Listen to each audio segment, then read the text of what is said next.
ಬೆಳಗಿಂದ 1 ರೂಪಾಯಿ ವ್ಯಾಪಾರ ಮಾಡಿಲ್ಲ. ತರಕಾರಿ ಎಲ್ಲ ಇಲ್ಲೇ ಉಳ್ದೈತೆ. ಅದೇನು ವ್ಯಾಪಾರನೋ ಏನೋ. I will call you back. 2 kg tomato ಹಾಕಪ್ಪ.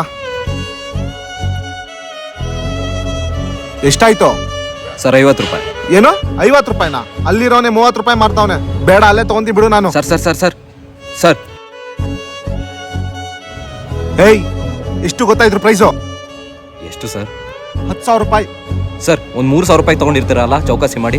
ಏಯ್, 10,000 ರೂಪಾಯಿ ಫುಲ್ ಪ್ರೈಸ್ ಕೊಟ್ಟಿರೋದು ನಾನು. ಏನು ಸರ್? ಯಾಕೆ ನಗ್ತಾ ಇದೆಯಾ?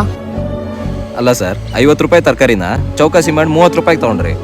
10,000 ರೂಪಾಯಿ ಶೂನ ಚೌಕಾಸಿ ಮಾಡಿ ಒಂದು 3,000 ರೂಪಾಯಿ ತೊಗೊಂಡಿರಲ್ವಾ? ಇರಲಿ ಬಿಡಿ ಸರ್, ತಗೊಳ್ಳಿ. ಬರ್ತೀನಿ ಸರ್. ಹೌದಲ್ವಾ, ಶೋರೂಮ್ಗೆ ಶೂ ತೊಗೋಬೇಕಾದ್ರೆ ನಮ್ಮ ಸ್ಟೇಟಸ್ ಕಮ್ಮಿ ಆಗಬಾರ್ದು ಅಂತ ಅವ್ರು ಹೇಳ್ದಷ್ಟು ಕೊಟ್ಟೆ. ಇಲ್ಲಿ ನೋಡಿದ್ರೆ 50 ರೂಪಾಯಿ ತರಕಾರಿಗೂ ಚೌಕಾಸಿ ಮಾಡ್ತಾ ಇದ್ದೀನಿ.